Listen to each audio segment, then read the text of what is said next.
এতদিন পর ভারত সরকার তার বিদেশ নীতিতে ম্যাচুরিটি দেখিয়েছে। কারণ গত এক সপ্তাহের মধ্যে যা ঘটতে দেখা যাচ্ছে তা ভারত সরকারকে প্রশংসা করাই যায়। কারণ একটা সরকারের সবসময় খুদ দেখতে গেলে চলে না। এতদিন ধরে যে বিদেশ নীতি চালিয়ে এসছে তা একেবারে ভোকাস বিদেশ নীতি, কিন্তু গত এক সপ্তাহ ধরে ভারতের বিদেশ নীতি যেভাবে চলছে সেটা একটা চূড়ান্ত পর্যায়ে। চীনের সঙ্গে অলরেডি রিলেশন ভালো হয়ে গেছে। চীনের সঙ্গে সম্পর্ক করাটা এই মুহূর্তে খুবই দরকার ছিল, যখন ট্রাম্প কিনা একের পর এক ট্যারিফ বাড়িয়ে ভারতের অর্থব্যবস্থাকে আরও দুর্বল করার চেষ্টা করছে। এই মুহূর্তে আর কোনো রাস্তাই ছিল না ভারতের এই লবির মধ্যে ঢোকা। চীন, রাশিয়া এবং ইরান, এশিয়ার এই শক্তিশালী লবির মধ্যে ভারতের ঢোকার সময়ের অপেক্ষা ছিল। যেভাবে আমেরিকা ভারতকে কোণঠাসা করছিল একেবারে ট্যারিফের উপর ট্যারিফ বাড়িয়ে। সুতরাং ভারতের বিদেশমন্ত্রী রাশিয়ায় পৌঁছে রাশিয়ার সঙ্গে সম্পর্কের হাত যেমন শক্ত করছে, ঠিক তেমনি নরেন্দ্র মোদীও চীনে যাবার ঘোষণা করে দিয়েছে এবং চীনের সঙ্গে অলরেডি বাণিজ্য শুরু হয়ে গেছে। 2020 পর চীনের সঙ্গে যেসব বাণিজ্য বন্ধ ছিল তা আবার খুলতে শুরু করেছে। অলরেডি ভারত এবং চীন সীমান্তে 3টে করিডোর ওপেন হয়ে গেছে এবং এই 3টে করিডোর দিয়ে বাণিজ্য চালু হয়ে গেছে। ভারত থেকে পণ্য চীনে যাচ্ছে এবং চীন থেকে বিভিন্ন পণ্য ভারতবর্ষে আসছে। দুজনের মধ্যে বিজনেস চালু হয়ে গেছে। এবং সবচেয়ে খুশির খবর, আমাদের মতো সোশ্যাল মিডিয়া যারা ইউজ করে তাদের কাছে খুশির খবর, টিকটক হয়তো খুব দ্রুত আবার চালু হয়ে যাবে। কারণ এই টিকটক বন্ধ হওয়ার পর লাভ হয়েছিল কার? ইনস্টাগ্রামের। লাভ হয়েছিল মার্ক জুকারবার্গের। লাভ হয়েছিল আমেরিকান কোম্পানি মেটার। টিকটক বন্ধ হয়ে যাওয়ার পর ভারতবর্ষের এত বড় একটা সোশ্যাল মিডিয়ার বাজার ইনস্টাগ্রাম দখল করে নিয়েছিল।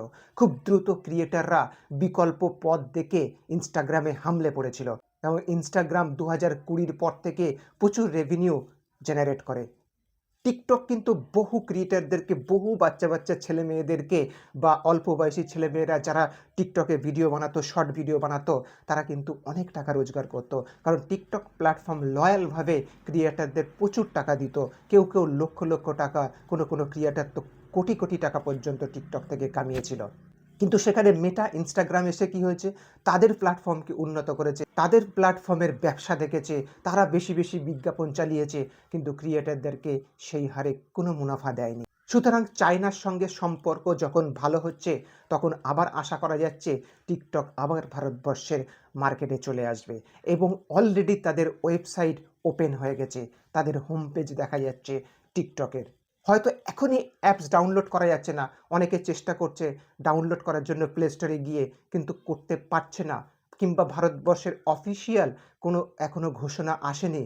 কিন্তু এটাও বাজারে রব উঠছে, যখন বিজনেস চালু হয়ে গেছে, যখন ট্রেড চালু হয়ে গেছে, তখন টিকটকের মতো অ্যাপও আবার ফেরত আসবে।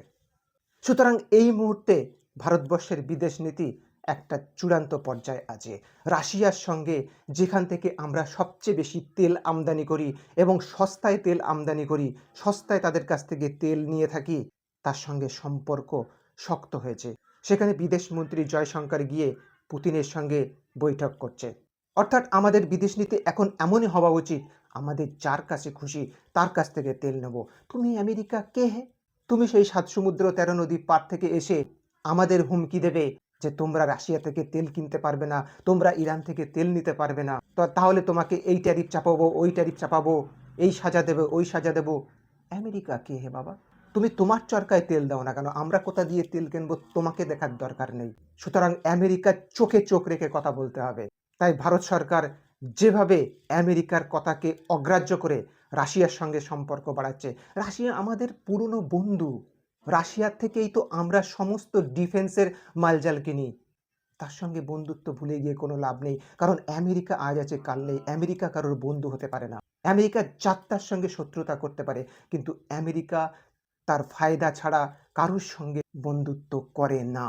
আমাদের মোদী সরকার আমেরিকার জন্য কম কিছু করেনি, তার জন্য আস্ত একটা স্টেডিয়াম উদ্বোধন করে তাকে সেখানে স্বাগত জানানো হয়েছে, আতিথেয়তা করা হয়েছে, কিন্তু তাও সেই বন্ধুত্ব মনে রাখেনি ট্রাম্প। ট্রাম্প ব্যবসা ছাড়া কিচ্ছু বোঝে না, ট্রাম্প ট্রেড ছাড়া কিচ্ছু বোঝে না।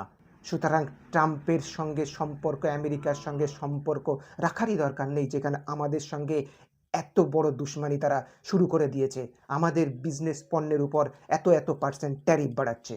সুতরাং ভারত সরকারের যা করার ছিল তাই করতে দেখা যাচ্ছে।